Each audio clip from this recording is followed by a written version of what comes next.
ಎಲ್ಲ ಸಮಸ್ಯೆಗಳಿಗೂ ಪರಿಹಾರ ಆಗುವಂತಹ ಯಾವುದಾದ್ರೂ ವಿದ್ಯೆ ಇದೆಯಾ ಅಂತ ನನ್ನ ಕೇಳಿದ್ರೆ ನಾನು ಹೇಳೋದು ಒಂದು ವಿದ್ಯೆ ಇದೆ. ಆ ವಿದ್ಯೆ ಯಾವುದು ಅಂದ್ರೆ ಆಧ್ಯಾತ್ಮ.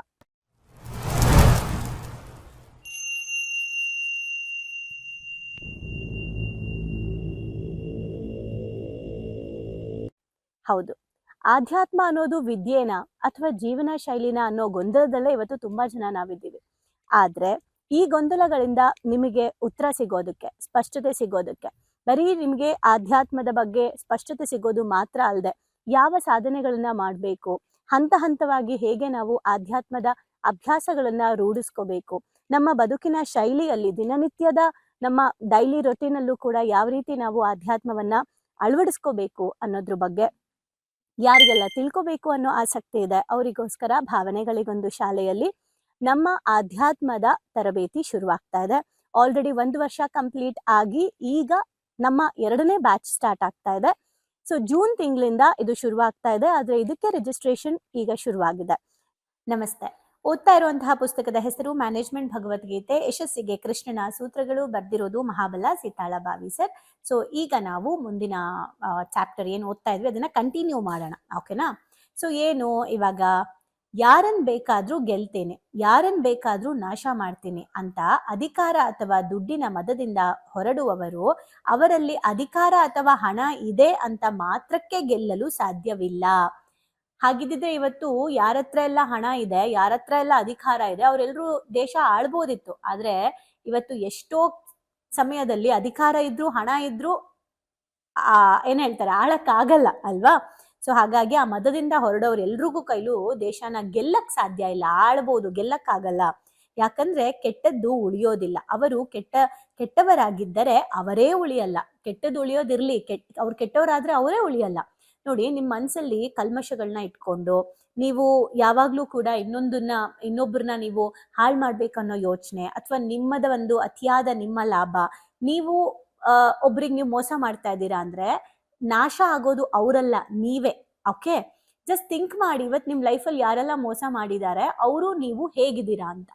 ಆಯ್ತಾ? ಅದ್ರಲ್ಲೇ ನಮ್ಗೆ ಉತ್ತರ ಸಿಕ್ಬಿಟ್ಟಿರುತ್ತೆ ಕೃಷ್ಣ ಹೇಳಿರುವಂತ ಮಾತು ಏನು ಅಂತ. ಇಲ್ಲ ಮೇಡಮ್ ಅವ್ರು ಚೆನ್ನಾಗೇ ಇದ್ದಾರೆ ಅನ್ನೋದಾದ್ರೆ ಆರಾಮಾಗಿರಿ, ಆಯ್ತಾ? ಉತ್ತರ ಸಿಗುತ್ತೆ. ಸೊ ನೀವು ಅವ್ರನ್ನ ನೋಡಿ ನೋಡಿ ನೋಡಿ ಚೆನ್ನಾಗಿಲ್ಲ ಹಂಗಾದ್ರೆ ನೀವು ನೋಡೋದ್ ಬಿಡಿ, ನೀವು ಚೆನ್ನಾಗ್ ಆಗ್ತೀರಾ. ಸೊ ಅದನ್ನ ಇಲ್ಲಿ ಕೃಷ್ಣ ಹೇಳ್ತಾ ಇರೋದು, ಕೆಟ್ಟದ್ದು ಉಳಿಯೋದಿಲ್ಲ, ಕೆಟ್ಟವರಾಗಿದ್ರೆ ಅವರೇ ಉಳಿಯಲ್ಲ, ಮತ್ತು ಒಳ್ಳೆಯದು ನಾಶ ಆಗೋದಿಲ್ಲ. ಅವರ ಶತ್ರುಗಳೇ ಒಳ್ಳೆಯವರಾಗಿದ್ದರೆ ಅವರೂ ಖಂಡಿತ ನಾಶ ಆಗೋಲ್ಲ. ಅಂದ್ರೆ ಈಗ ನನಗ್ ಶತ್ರುಗಳಿದ್ದಾರೆ, ನಾನೀಗ ಕೆಟ್ಟವಳು ಅನ್ಕೊಳ್ಳಿ, ನನಗ್ ಶತ್ರು ಇದ್ದಾರೆ. ಈಗ ನನ್ ಶತ್ರು ನಾಶ ಆಗಲ್ಲ, ನನ್ ಶತ್ರು ಕೆಟ್ಟವರಾಗಿದ್ರೆ ಮಾತ್ರ ನಾಶ ಆಗುತ್ತೆ. ಅವರು ಒಳ್ಳೆಯವರಾಗಿದ್ರೆ, ನಾನು ಒಳ್ಳೆಯವಳಾಗಿದ್ರೆ ನಮ್ಮಿಬ್ರು ಸ್ವಾರ್ಥ ದ್ವೇಷಕ್ಕೆ ನಾಶ ಆಗಲ್ಲ ಯಾರು ಕೂಡ.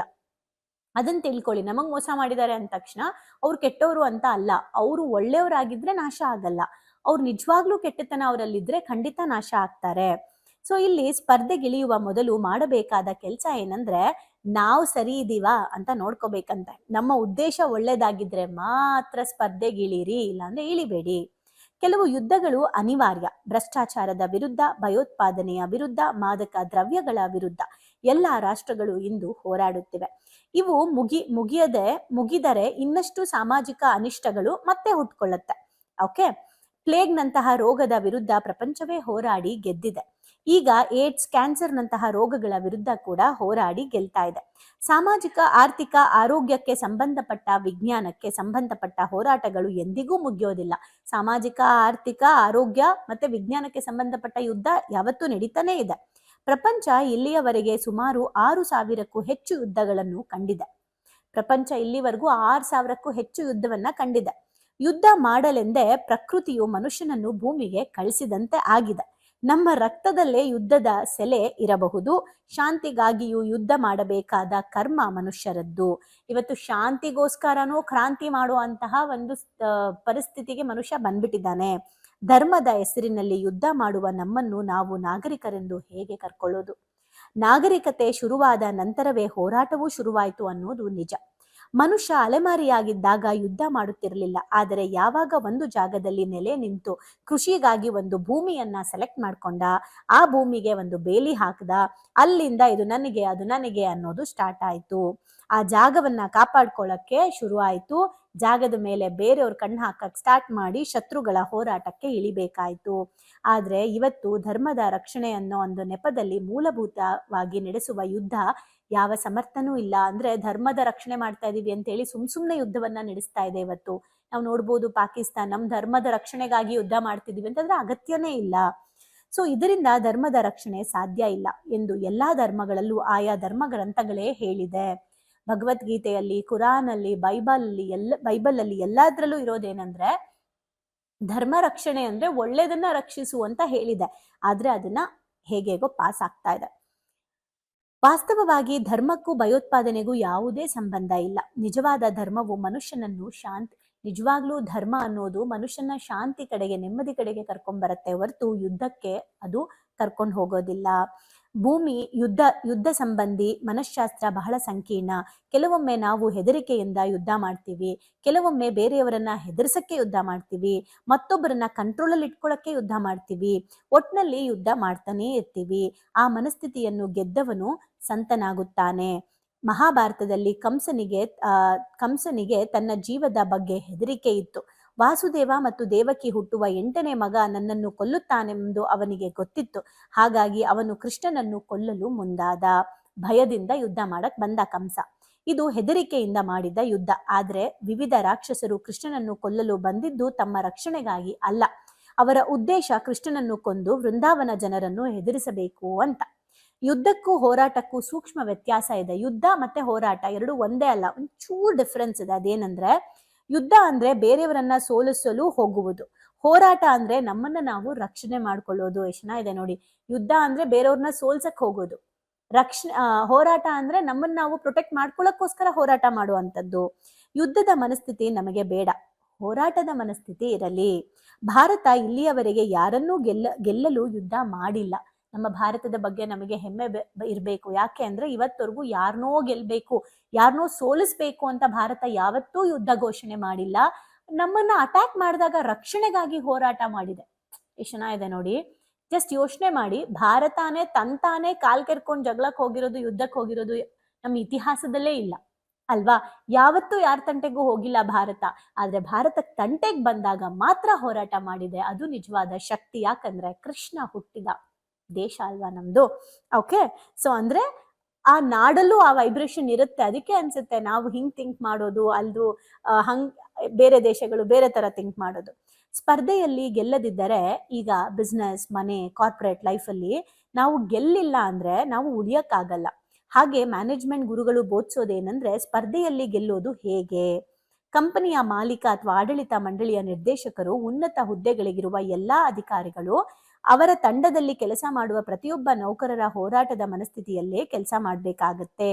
ಮೊದಲೆಲ್ಲ ಬೆಳಗ್ಗೆ 10ರಿಂದ ಸಂಜೆ ಅಂತ ಇರ್ತಿತ್ತು. ಇವಾಗ 24 ಗಂಟೆನೂ ಕೆಲಸ ಇರೋ ತರ ಆಗಿದೆ. ಮನೆ ಮಠ ಎಲ್ಲವನ್ನೂ ಬಿಟ್ಟು ಇವತ್ತು ಕೆಲಸ ಮಾಡ್ತಿದ್ದಾರೆ ತಲೆ ಕೆಡ್ಸ್ಕೊಂಡು. ಭಾರತದಲ್ಲಿ 100 ಕೌರವರಿದ್ರು ಅಲ್ವಾ? ಅದೇ ತರ ಇವತ್ತು ಎಷ್ಟೋ ಬೇಡವಾದಂತಹ ಜನಗಳು, ಕೌರವರು ನಮ್ಮ ಸುತ್ತಾನೂ ಇದ್ದಾರೆ. ಆದ್ರೆ ಅಷ್ಟೂ ಕೌರವರನ್ನು ಸೋಲ್ಸಿ ಗೆದ್ದಿದ್ದು ಮಾತ್ರ ಪಾಂಡವರು. ಹಂಗೆ ನಮ್ಮ ಜೀವನದಲ್ಲೂ ಎಷ್ಟೇ ಜನ ಕೌರವರಿದ್ರು ನಾವು ಮಾತ್ರ ಪಾಂಡವರಂತೆ ಖಂಡಿತ ಗೆಲ್ತೀವಿ. ನಾವು ಧರ್ಮದಲ್ಲಿದ್ರೆ, ಅಂಡರ್ಲೈನ್, ನಾವೇ ಕೌರವರಾಗಿದ್ರೆ ನಾನೇನು ಮಾಡಕ್ಕಾಗಲ್ಲ ಆಯ್ತಾ? ಅಥವಾ ಕೌರವರಾಗಿದ್ರೆ ಪಾಂಡವರ ಪಕ್ಷಕ್ಕೆ ಬಂದ್ಬಿಡಿ. ಇಲ್ಲಿ ಹೇಗೆ ಅಂದ್ರೆ ಕಾರ್ಪೊರೇಟ್ ಜಗತ್ತಿನಲ್ಲಿ ಸಾವಿರಾರು ಕೌರವರು ಇದ್ದಾರೆ. ದುರ್ಯೋಧನ ಕಂಪನಿಯಲ್ಲಿ ಒಬ್ಬ ಶಕುನಿ ಇದ್ದ. ಅದೇ ತರ ಇವತ್ತು ನಮ್ ಜೊತೆಲೂ ಕೂಡ ಕೆಲವರು ಶಕುನಿಗಳಿರ್ತಾರೆ. ಹುಷಾರಾಗಿ ನೋಡ್ಕೋಬೇಕು. ಕೃಷ್ಣ ಹೇಳಿಕೊಟ್ಟ ಯುದ್ಧದ ತಂತ್ರಗಳು ನಮಗೂ ಕೂಡ ಅಳವಡಿಸ್ಕೋಬೇಕು. ಮೊದಲು ನೀನು ನಿನ್ನನ್ನು ಗೆಲ್ಲು, ನಂತರ ಜಗತ್ತನ್ನ ಗೆಲ್ಲುವೆ. ಸೊ ಇದು ಕೃಷ್ಣ ಉಪದೇಶ. ಯುದ್ಧದಲ್ಲಿ ಉತ್ಸಾಹ ಕಳೆದುಕೊಂಡು ಅರ್ಜುನನನ್ನು ಮತ್ತೆ ಯುದ್ಧಕ್ಕೆ ತೊಡಗಿಸಲು ನಡೆಸಿದ ಪ್ರಯತ್ನದಲ್ಲಿ ಅವನು ನಮ್ಮನ್ನು ನಾವು ಗೆಲ್ಲಬೇಕು ಅನ್ನೋದನ್ನ ತೋರಿಸ್ಕೊಟ್ಟ. ಸೊ ಎಲ್ಲರನ್ನೂ ಗೆಲ್ಲುವ ಮೊದಲು ನನ್ನನ್ನ ಗೆಲ್ಬೇಕು. ಬೇರೆಯವ್ರನ್ನ ಬದಲು ಮಾಡೋಕ್ಕೆ ಮೊದಲು ನಾನ್ ಬದಲಾಗ್ಬೇಕು. ಬೇರೆಯವರಲ್ಲಿ ಏನ್ ಚೇಂಜ್ ಎಕ್ಸ್ಪೆಕ್ಟ್ ಮಾಡ್ತೀನಿ ಅದು ಫಸ್ಟ್ ನನ್ನಲ್ಲಾಗ್ಬೇಕು. ಇವೆಲ್ಲವೂ ನನ್ನ ಒಳಗಡೆ ಟ್ರಾನ್ಸ್ಫಾರ್ಮೇಶನ್, ರಿಯಲೈಸೇಷನ್, ಅನಲೈಸ್ ಮಾಡಕ್ಕೆ ಶುರು ಮಾಡಿದ್ರೆ ನನ್ನ ಒಂದು ಗ್ರೋತ್ ಆಗತ್ತೆ. ನಾನು ಯಾರಿಗಾದ್ರೂ ಬುದ್ಧಿ ಹೇಳ್ಬೇಕು ಅಂದ್ರೆ ಅವ್ರು ನನ್ನ ಮಾತು ಕೇಳ್ತಾ ಇಲ್ಲ ಅನ್ನೋದಲ್ಲ, ಅವ್ರು ನನ್ನ ಮಾತು ಕೇಳೋ ಹಾಗೆ ನಾನು ಇನ್ನ ಬೆಳ್ದಿಲ್ಲ ಅಂತ ಯೋಚನೆ ಮಾಡ್ಬೇಕು. ಎಲ್ಲರೂ ನನ್ನ ಮಾತು ಕೇಳಬೇಕು ಅಥವಾ ನಾನು ಹೇಳ್ದಂಗೆ ಕೇಳಬೇಕು ಅಂದರೆ ಆ ಹಠದಿಂದ ಅಲ್ಲ. ಯಾರಿಗೋ ಒಬ್ರಿಗೆ ನೀವು ಸಜೆಷನ್ ಕೊಡಬೇಕು ಅಂದರೆ ಅವ್ರಿಗಿಂತ ನೀವು ಮೇಲಿರಬೇಕು. ನೀವೇ ಎಲ್ಲ ಸಬ್ಜೆಕ್ಟಲ್ಲೂ ಫೇಲ್ ಆಗಿಬಿಟ್ಟು ಚೆನ್ನಾಗಿ ಓದು ಅಂದರೆ ತಗೊಳ್ಳಲ್ಲ. ನೀವು ಚೆನ್ನಾಗಿ ಓದಿದಾಗ, ಓದು ಅಂತ ಹೇಳಿದಾಗ ಕೇಳ್ತಾರೆ. ಸೊ ನಾವು ಯಾರಿಗಾದ್ರೂ ಬುದ್ಧಿ ಹೇಳಬೇಕು ಅಂದರೆ ಅವ್ರಿಗಿಂತ ಒಂದು ಲೆವೆಲ್ ಮೇಲಕ್ಕೆ ಹೋಗಬೇಕು ಜ್ಞಾನದಲ್ಲಿ ಮತ್ತೆ, ಆಯ್ತಾ? ಸೊ ಹಾಗಾಗಿ ಮೊದಲು ನಮ್ಮನ್ನ ನಾವು ಗೆಲ್ಲೋಣ, ಜಗತ್ತನ್ನ ಆರಾಮಾಗಿ ಗೆಲ್ಬೋದು.